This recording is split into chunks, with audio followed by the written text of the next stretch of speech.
All right, let's get started. Turn in your Bibles to Genesis chapter 1.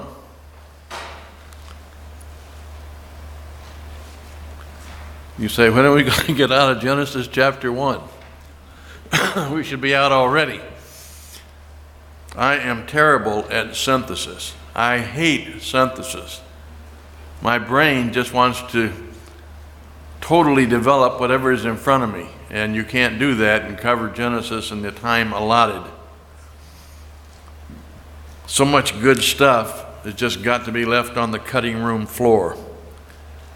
And you can either take it out in little cuts, or you can just go at the pace you want to, and at the end you haven't covered the course, and you just say, well, study that on your own. I choose, really, seems to be more logical to take little cuts out. And I'm afraid the cuts will have to start next week because I didn't do a very good job of cutting down. But we will get through and get into chapter 2 and 3 and 4 and hopefully 5 next week. I ordered the book that I was discussing because my copy had long since disappeared, Evolution in the Christian Faith. Bolton Davidheiser. I always want to say David Boltonheiser. It makes more sense to me. It really confuses me. But at any rate, you should get it. Whether you're taking the course for credit or not, there is more information in here. I went through it last night than I even remembered. I mean, it is something that's almost you have to have it if you're going to try to defend the creationist position. Now, we got to be big boys and girls. It's not King James. It is and it isn't. He says, this is based on the King James, but I kind of made up my own Bible as I went along too. So I wish if he was going to correct it, he would correct another version, but he didn't. He's using the King James basically, but just kind of putting it in modern day English. So chew and taste the good watermelon, spit out the seeds. All right. First point that we're going to cover today is lights. Lights. Lights in the firmament. Let's read a little bit. Genesis 1:14 through 19. When God said, let there be lights in the firmament of the heaven to divide the day from the night, and let them be for signs, and for seasons, and for days, and for years. And let them be for lights in the firmament of the heaven, to give light upon the earth. And it was so. And God made 2 great lights, the greater light to rule the day, and the lesser light to rule the night. He made the stars also. And God set them in the firmament of the heaven to give light upon the earth, and to rule over the day and over the night, and to divide the light from the darkness. And God saw that it was good. And the evening and the morning were the 4th day.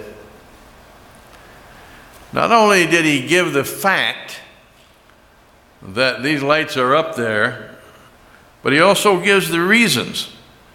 Why did he put them there? First of all, to serve as an indicator. The sun indicates the time of day.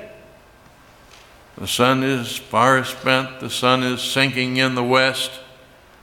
It indicates the time of day. I can remember when I used to go hunting, and my dad owned 500 or 600 acres up near Marquette, Michigan. We used to hunt on his property.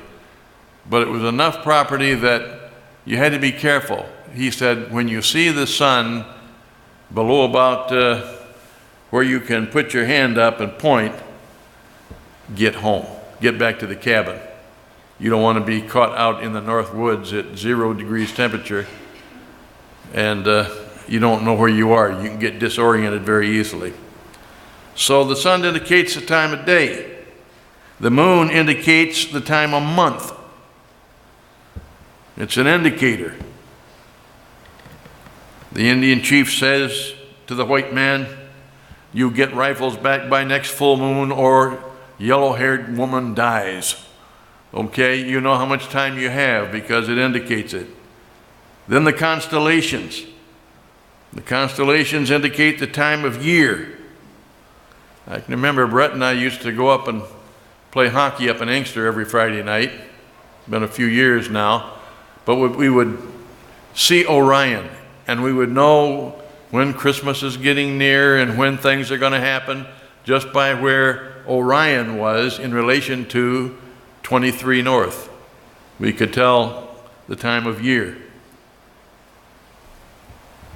I remember when I was in school, a professor by the name of Stuart Custer was the Bible teacher, but he was also the leader of the planetarium. Bob Jones has a world-class planetarium.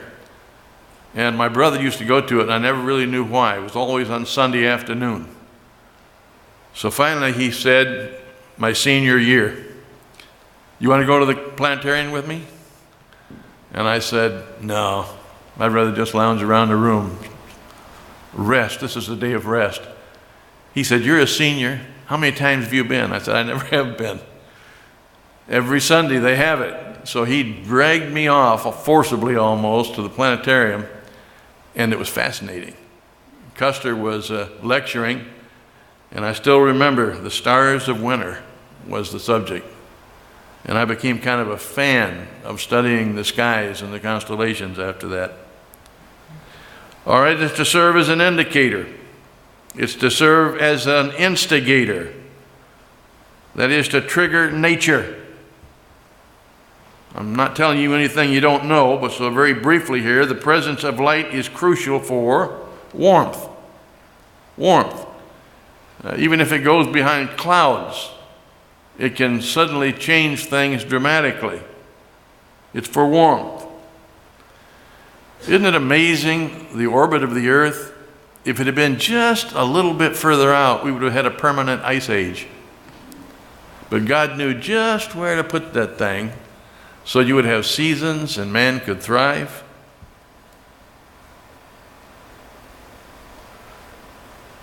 It's necessary for photosynthesis. It's necessary for psychology. Do you ever notice that if you have a bunch of overcast days in a row, you get cranky? Man wants the warmth of the sun. And then to serve as a pointer star. Malachi chapter 4. It's obviously talking about Jesus Christ, and yet it spells sun, S-U-N. I don't know how much plainer it could be that look for analogies. Look for ways in which the sun is like Christ. The Son was sent to divide. Jesus Christ came to bring a sword. A sword divides. The sun, we know when it disappears, it's going to return.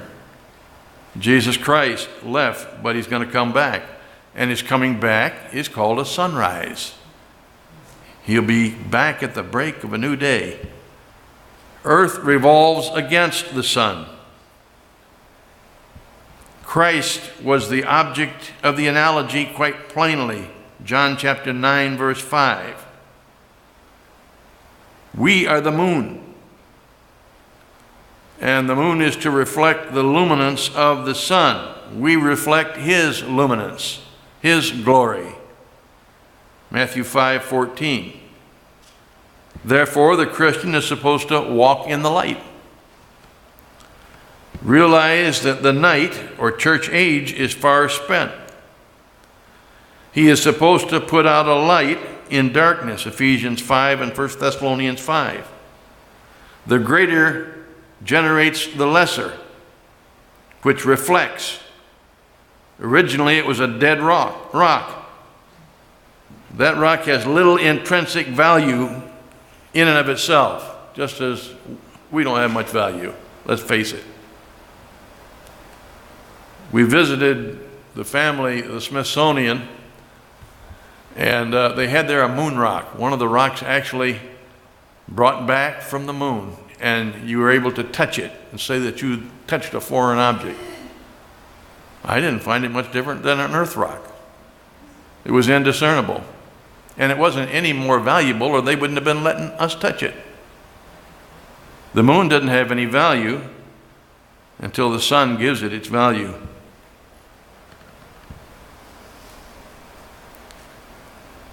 Do you ever consider and reflect, cogitate on the fact that we have spent America untold billions of your tax dollars to get to a giant rock 250,000 miles away?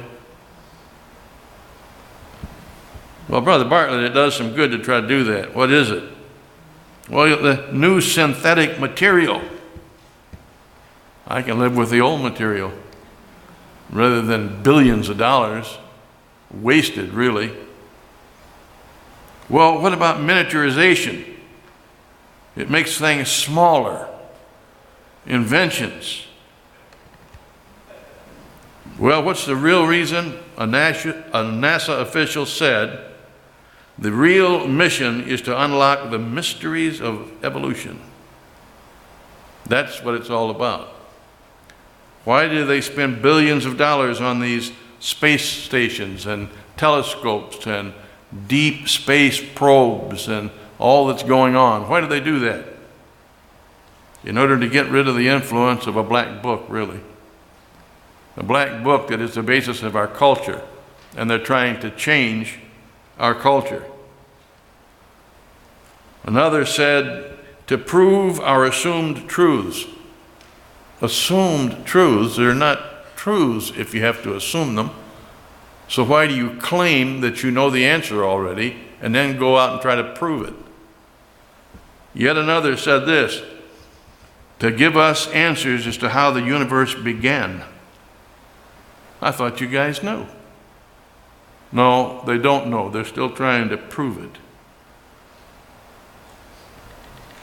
A modern, very costly effort to destroy the influence of the book, to put a new slant on what used to just be called higher criticism. Now it's really higher criticism. They've launched it all the way into space. One of them said this. Now this will blow your mind. It blew mine. Maybe, he said, the Big Bang was God blowing himself up.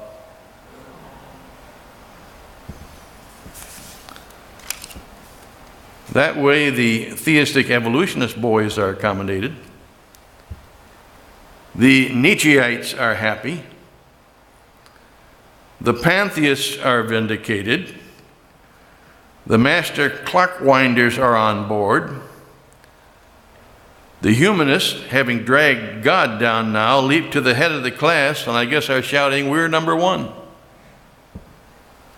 Everybody is covered and partying except those impossible to please biblical literalists. They're still not happy, but you can't make them happy anyway. We all know that they're intellectually inferior. They're against progress. They're impeding progress. We know that they must be resisted and ultimately stopped.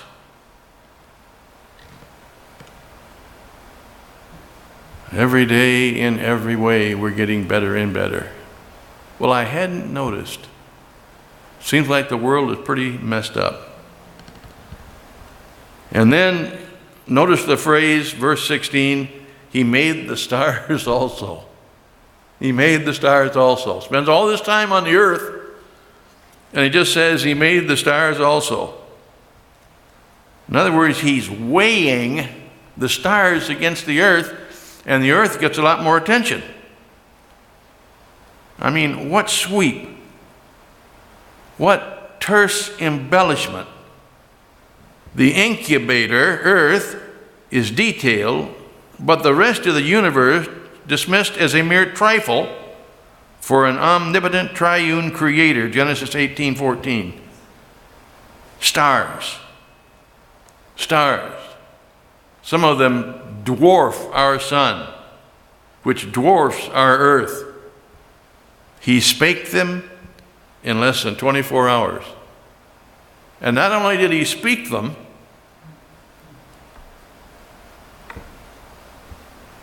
he named them. He named the stars, Psalm 147:4. That's quite a task. In that amount of time, or any amount of time, Hipparchus, the ancient Egyptian divine, mapped the sky and he finally counted 1,022 stars. 1,022, and he laboriously named them. Hundreds of years later, Ptolemy, 170 AD, he took up the task, and he was able to add only 4 more. Today, they estimate billions of stars in an ever-expanding universe, which is, they say, limitless, which is a logical impossibility. They can't name them. There are too many of them. Now, a really big one or an important one comes along, they'll try to name that one. And do you ever notice it's always a Greek or a Latin name? Like God can't speak English? Well, we've got a great light. We've got a smaller dead light.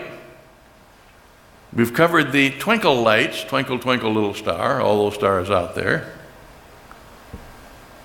What else do we need to get this evolutionary ball rolling here? Well, we have to have some water, don't we? Keep moving, Dan. Don't you listen to him, Dan. He's a devil, not a man, and he spreads the burning sand with water. We need water. Cool, clear water to splash it over the planet. And the planet today is still about 2/3 water. And the Bible says that suddenly the waters were teeming with nephish, Hebrew for fish. Nephish literally means souls. Souls. Self-conscious life. It simply means, according to Rimmer, brain waves enough to interact with the environment. Animals have souls. Check it out, get a Strong's Concordance. Just not living souls. It takes God to create a living soul, a soul that can interact. They talk about a missing link. There's one for you. And by the way, there's not one missing link, there are several. In some ways, hundreds, in some ways, thousands. Some of the broad ones are this: nothing to inorganic. Nothing to inorganic. One of the scientists admitted, where it all started, we don't even have a name for. We don't even know what it is. Nothing, if you can define that, to inorganic. And then there's another link here that's missing: inorganic to organic. Inorganic to organic. In other words, something like a rock to a fish. That's a big leap, but they make it. And then there's the unconscious to the conscious. That is the living idea here. Planning ability. Brain somewhat advanced. And then there's the conscious to the very elevated man, who of all of the creatures is logical, or at least you would think he would be. He has the capability of it anyway. He is capable of abstract thought, weighing options, tracking cause and effect. He is logical. He is capable of being ethical. That is, he is capable of discerning right from wrong. And that happens pretty early when a child comes into the world. Those triplets out there, they're not capable of that right now, but they will be pretty soon. Right from wrong. And how do you teach them that? Well, maybe a rap on the knuckles or a pat on the posterior. You teach them ethics, and they learn it. And then finally, they realize the spiritual is available there. There is a higher power. There is someone out there that made it all. And he needs to be appeased. And he needs to be approached. And only man is capable of these things. Now, the evolutionists would applaud the water. The issuance from water, central to his theory. It started deep in the ocean. That was the first step to get to man. But despite the immediacy, he can't deal with that. It didn't happen as fast as the creationists say, but it did involve water. And his model would go substantively like this: water, the first frontier. Long, long ago, in an embryonic primordial sea, a particle, a bit of life, but very simple, protoplasm, baby protoplasm. Now, protoplasm means first molded. First molded. These Freudian slips. Who molded it? All right, we have a first molded here.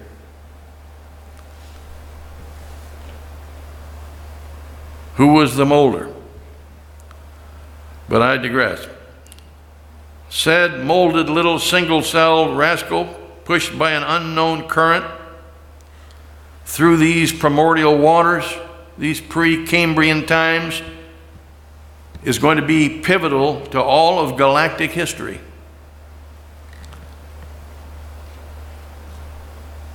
The fortuitous fella at some point brushed pretty hard against a rock, or something happened to disrupt his equilibrium. The Titanic brushing an iceberg was inconsequential by comparison to this little fella brushing against a rock. 80,000 years later, he, and I know that's sexist, but we're going to say he was a he, hit another protrusion. Now, how he lived 80,000 years without dying off is a question we'll leave to the more educated. Those educated beyond their IQs, by the way. But since we've entered fantasy land, let's take it to the limit. What else could have happened to him? Well, some say a violent electrical storm swept across the surface of the primordial waters, and this bolt, shades of Dr. Frankenstein, hit near or possibly even creased the inert little hero of our tale. This left a gash which over time turned into a fin. Repeat the process, and another fin developed on the other side, very luckily, or the little fellow would have been swimming in circles his whole life. Repeat the collisions, and two eyes popped out. They were dense at first, but they developed into eyes. Well, if they weren't useful, why didn't they just disappear? The eyes are a problem. Had to be just in the right place. They weren't stacked one on top of the other.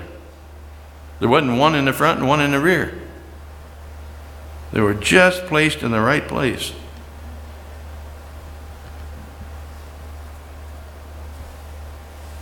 Darwin himself considered the eye, and he made this statement: "The thought of an evolving eye makes my blood run cold." It's almost impossible. It's so complex. It couldn't have happened. Then somehow he got reproductive capabilities. A female, whatever it was at the time, we don't know when the female showed up, but somewhere along the scale. Oh, frabjous day, Callooh, Calais, he chortled in his joy, I've got a mate now. A female. Now, for this female to function with the male, she had to develop at exactly the same time, at the same rate. Everything happened to her that happened to the male. And there she is. More problems, which they'll admit. And these two, when they got together, by a process that the evolutionists call natural selection, they began to develop. Now, what is natural selection? That's a male, we'll say, is the pursuer, and he sees a superior mate, prospective mate out there, better than all of the rest. And therefore he mates with that superior female of whatever species. And this happens enough times that a new characteristic develops, which he has or had the ability to pass on. It's called Lamarckism, an ability that we've apparently lost according to Mendel and his work in genetics. With apologies to Paul Harvey, you know the rest of the story, at least generally, because it's been repeated ad nauseum to you since the time that you were in kindergarten.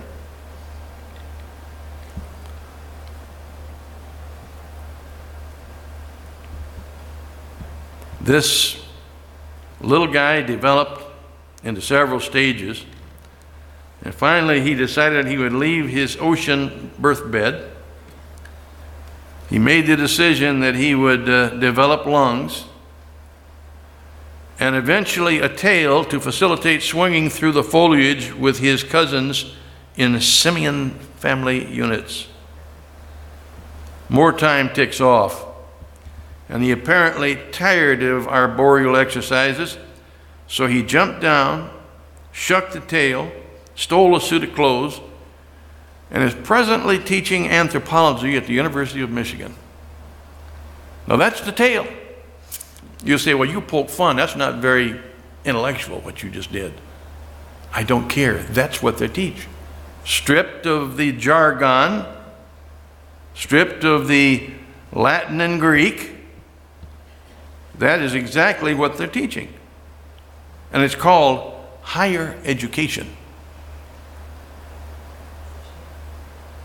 And little nudniks will pay out thousands and thousands and thousands of dollars, send their kids out there just to have any faith they might have destroyed. And they ridicule us for swallowing a yarn about a whale. I could swallow a whale myself quicker than I could swallow that.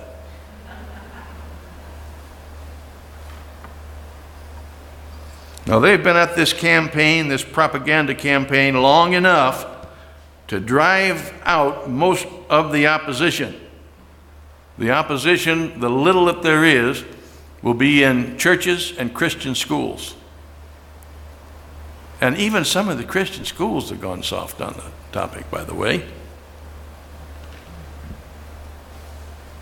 I call this, in your outline, bullying.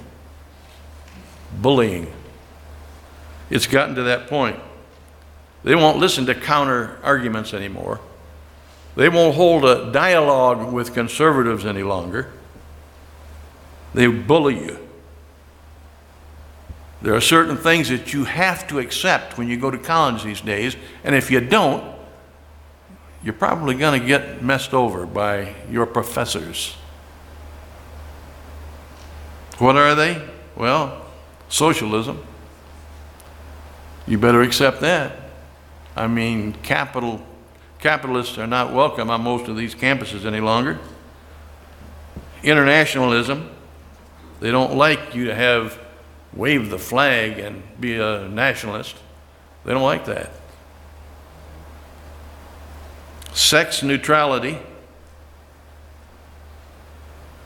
At the University of Michigan, just this year, if you use any form of mankind or anything, you're out.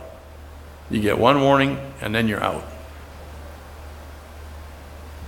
Global warming, you better believe that. Oh, and there are a couple of others, but the biggie, I suppose, is still evolution. Evolution. You have to accept it. Everybody agrees it's true. We can't prove it, but we're going to make you accept it. In 1986, Peter Ruckman, speaking at Camp Chautauqua, said, "Today, if you are a Bible believer, you are an irritant to the powers that be. Tomorrow, you will be a danger to the mental health of the community. Eventually, they're going to consider you a terrorist of sorts. Recently, Bill Nye, the science guy, so-called, said parents who teach their children creation by an act of God should be locked up.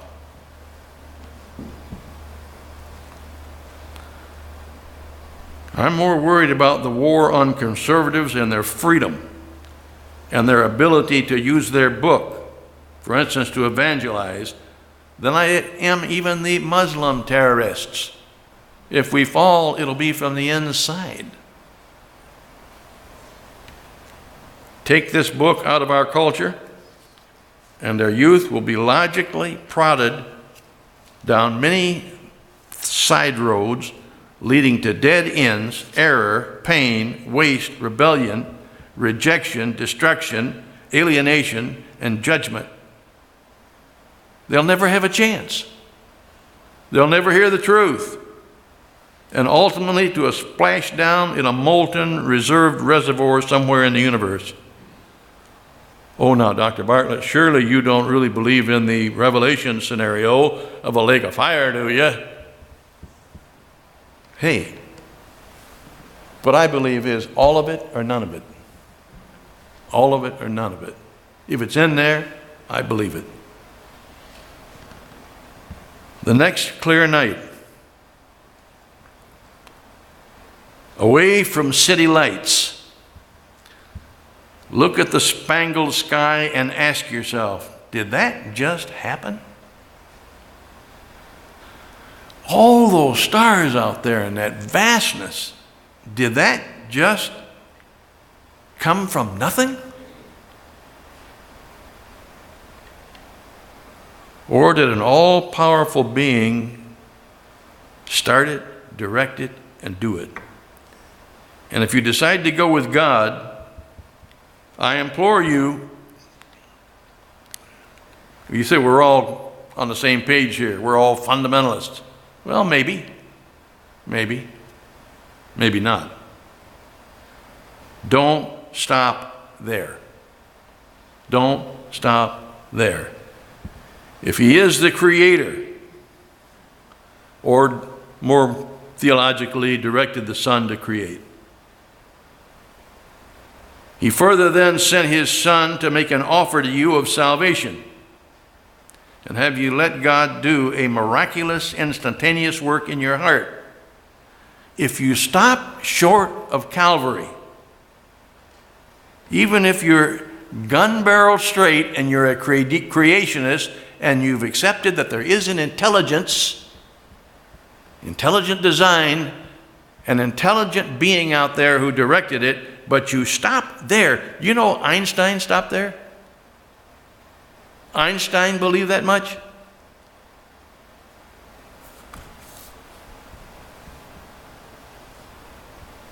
Where you're going to wind up sharing the same fate of those who actually deny that there is a God, the God-denying evolutionist, even though you're a creationist. You stop short.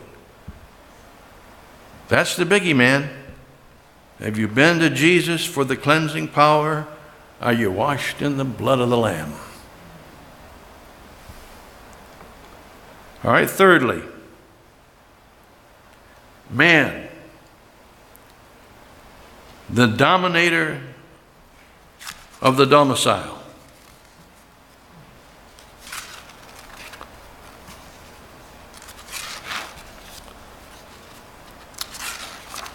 And God said, let us make man in our image, after our likeness, and let them have dominion over the fish of the sea, and over the fowl of the air, and over the cattle, and over all the earth, and over every creeping thing that creepeth upon the earth. So God created man in his own image. In the image of God created he them, male and female created he them. And God blessed them. And God said unto them, be fruitful and multiply and replenish the earth and subdue it and have dominion over the fish of the sea and over the fowl of the air and over everything that moveth upon the earth. You'll notice you have in your outline there the word trialogue. Trialogue. We couldn't find it in the dictionary. Did Gloria put quotation marks around it? Why? Because I invented it, I think. We couldn't find it. But if there is a monologue and a duologue, there's got to be a trialogue. And God is having one. He's entering into a trialogue. Let us. Well, he's not talking about an angel. He's talking to himself. But more than himself. Hard to wrap your mind around it, isn't it? The triune God. Let us, it's called unipluralism. Let us make man in our plural image. This can only mean God is talking to himself, and there are other examples of it, 2 Corinthians 4:4, Colossians 3:10, Hebrews 1:3, Psalm 2:7, and I've got about 17 more here. We'll stop. I don't have time to read them. Okay, the incubator is complete. The dominion is ruler ready. The dominator must now be made because he's got a job to do. Let us make man. Now, since man is the most complex creature to date, quantitatively and qualitatively and spiritually, he is barad, the Hebrew word for out of nothing. God created man out of nothing. But he's also created in our image, after our likeness. There is a Holy Spirit in there. And therefore, man, out of all of the creatures, is going to be given a living spirit, a spirit that ignites humanity, as well as a soul.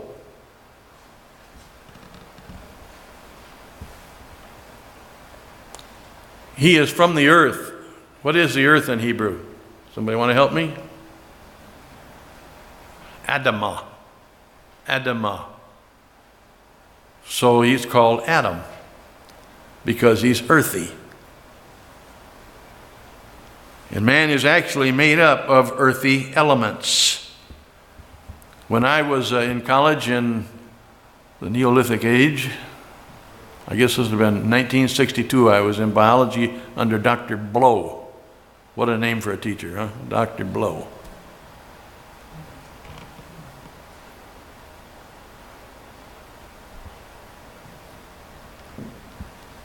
He said that, man, if you broke it down and you priced him out, he would be worth about $15. That ought to bring you down a notch or two. Now, of course, we've got inflation and everything. He might be worth $30 or $40 right now. So he is a spirit, a ruach. In the New Testament, the Greek, it's pneumatos. God breathed into him air, breath, and wind. And thus, somehow, in this process, man became somewhat like God. He imitated God. God, the eternal spirit, is capable of living forever. With a tweak or two, we are capable of living forever. What is that tweak? Well, it's an operation, Colossians chapter 2. And that operation that takes place when you are born again allows you to live forever. Men have that capability with the tweak. He's like God. And if the aesthetic, moral, spiritual, immortal aspects of man originated with the breath of God flowing into and activating him activating our, what do they call him? Our federal head. It flowed into him. Animals don't have it. It allowed him to communicate with God, to commune with God, actually. Now, some believe man is also made in God's image physically, in a way that's not true of an animal. You take a look at the skeletal system of an ape or a monkey, and you can say, well, they're somewhat alike. Yeah, because there's gravity and there are other things. In order to exist on the earth, you've got to be able to breathe. You've got to be able to reproduce. There are things that all of these creatures will have in common. But he's somewhat like God. One theologian has suggested that God looked down through the ages, and really it was all centered on Jesus Christ, and he saw what Christ would need in order to survive his 33-and-a-half-year sojourn down here, and he constructed things in a God-like way, if you're a man, in order to mimic himself.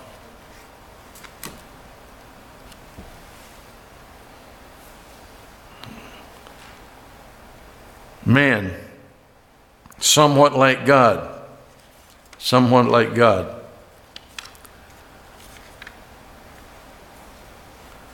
Now, our moral sensibility is something that an animal doesn't have.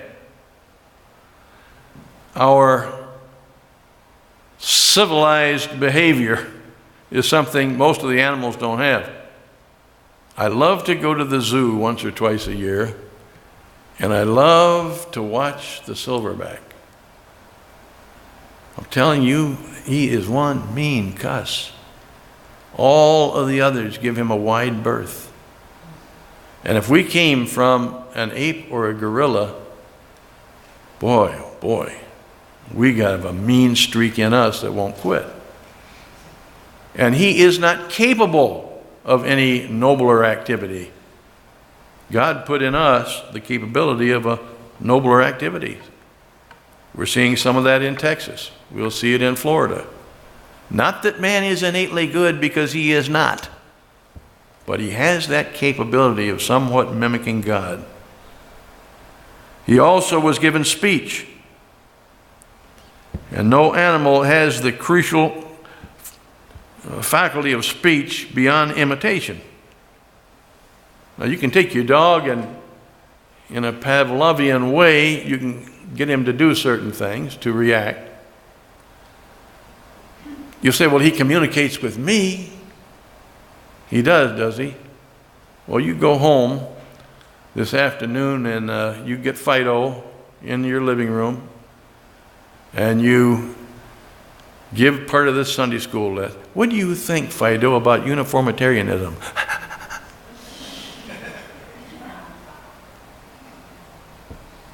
He can respond to your emotions a little bit, but he can't really communicate with you.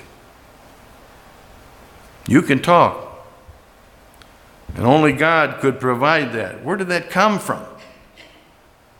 God needed to communicate, wanted to communicate for some reason with man. James Weldon Johnson, in his famous poem, The Creation, and God said, I'm lonely. I'll make me a man. Well, I don't think God gets lonely. But for some reason that perhaps only he knows, he decided, I'm going to make that ornery cuss. And then I'm going to try to bring a certain percentage of them around. True revelation came to man by mouth and by written word, and could provide fellowship for him. The smartest chimp can't talk. Almost the dumbest child can talk. Listen to one of these experts, Dr. P.G. Weiner. He's an evolutionist. And he dismisses this difference between man and an ape being able to talk.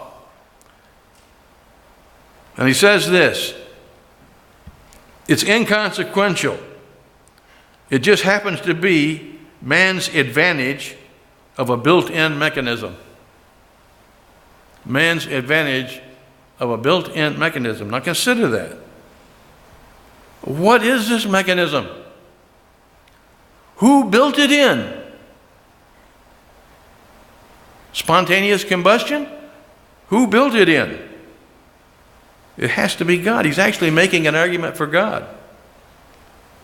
Now how it works, they can't say.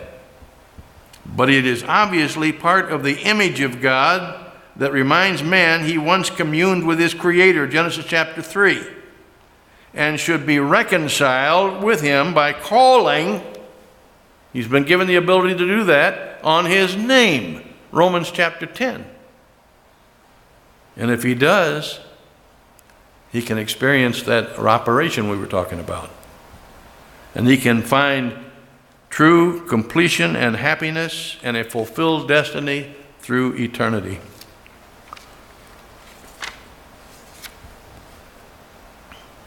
All right, there's a lot of ways that they're the same. I'm going to have to skip over some material here, but God can see, God can hear, God can smell, God can speak, but only man can of his creation. God can laugh, Psalm 1. God can carry on human functions. And when he wants to be seen, when God wants to be seen down through history, he turns himself into a what? To a man. It's called a theophany. And he carries on functions of a man.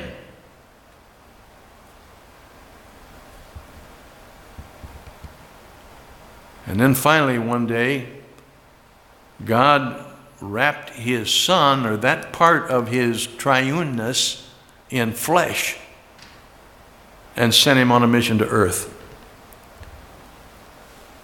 He prepared a unique functioning body for his Son's sojourn, Hebrews chapter 10, which he is going to use for eternity. Out in eternity even, Jesus, he permanently has that coating of flesh.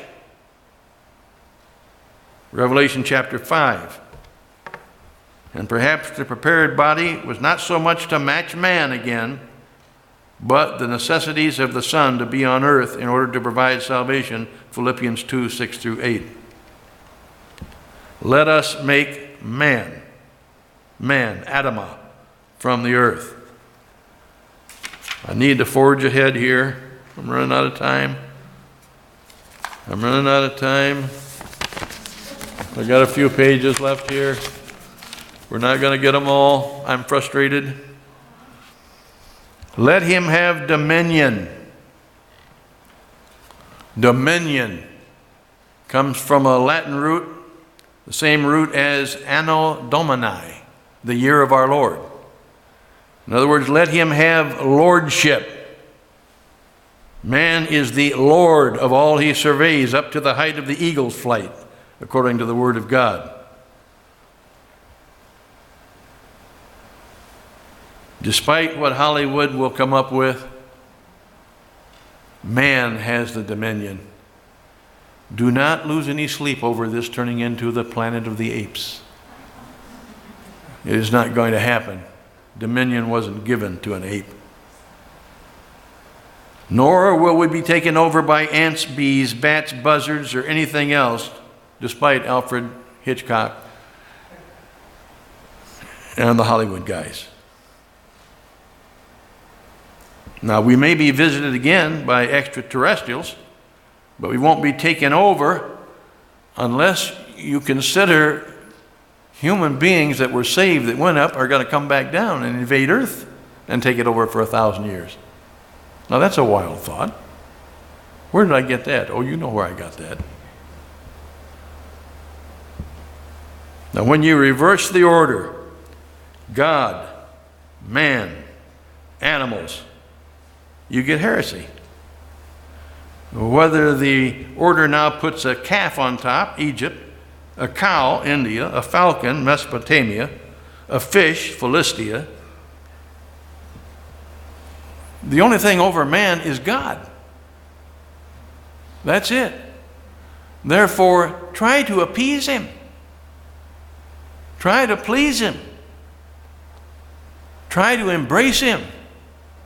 And you can only do that, according to the Bible, through Jesus Christ, through his Son, who became a man to allow you to do that. Male and female created he them. We've talked about the problem of the two sexes evolving simultaneously. Dr. Blow, as I remember, said that there was an experiment that had been run for 25 years where some microorganism had a lifespan of only about 15 seconds and it died off. So they were able to watch many generations, in over 25 years, a lot more than man has been on earth. There was no discernible change. If you extrapolate that out, there is no discernible change in man either. He might be getting a little bigger because of his nutrition. There might be slight changes, but no major change.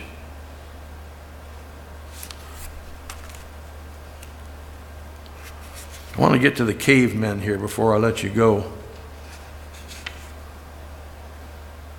Okay, it's not an accident. Some good material there that we'll leave on the cutting room floor. Natural selection. We described what that was. I remember Dr. Blow in biology saying there's no such thing as natural selection. Even man, he said, looking at some of the wives he sees of the students, isn't capable of selecting a superior one. I don't know what he meant by that. But he said this: you let me turn a stallion loose in a corral full of mares when the moon is right, and I'll show you how much natural selection is at work. It doesn't work.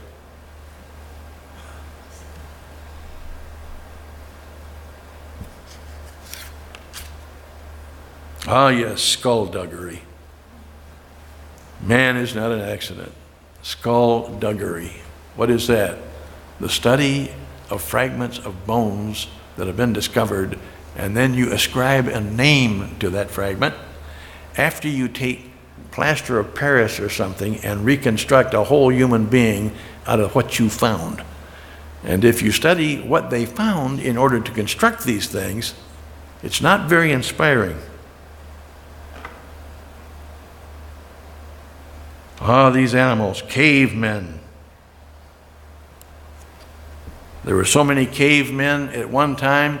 They were approximately as many cavemen as are on the planet today. Well, then there ought to be bones all over the place. But there aren't.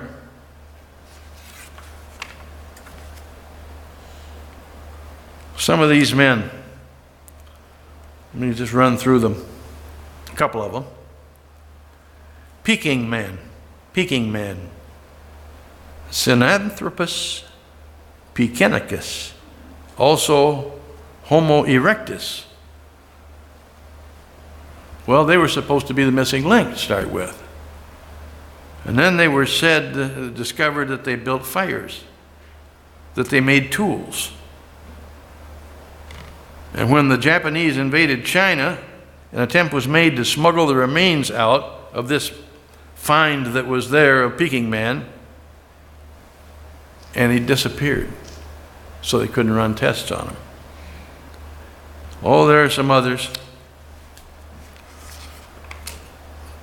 Piltdown man. Total hoax. Total hoax. An anthropologist attempting to make a name for himself. And it fooled everybody for about 30 years. And then it turned out it was a hoax. Nebraska man. Nebraska man. Hesperopithecus Harold Cookie. Harold Cookie. A man by the name of Harold Cook discovered this on a farm in Nebraska. A couple of problems. There never have been any apes over in the West. But this one was here, all by himself, and they found him. This is translated Harold Cook's Great Ape of the West. What happened? they found a tooth. One tooth. They decided it wasn't human.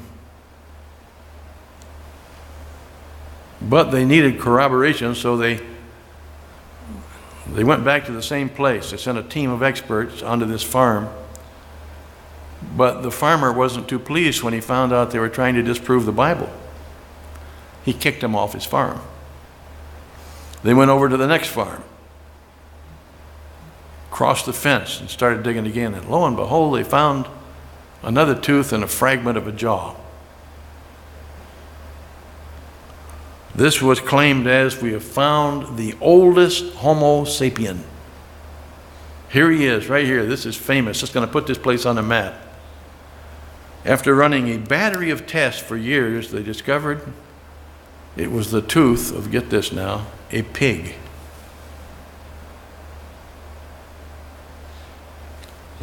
And lo, the eternal embarrassment.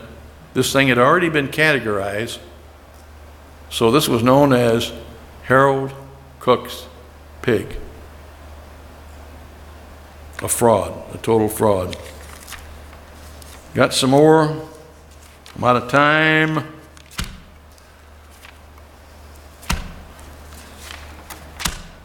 You need to make a decision.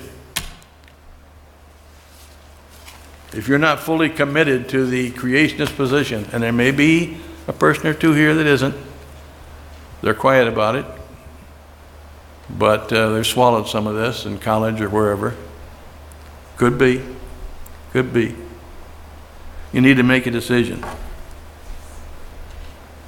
That guy there, you think God did that? Now, when he creates something, he creates it in completed form and perfect. Does that look perfect to you?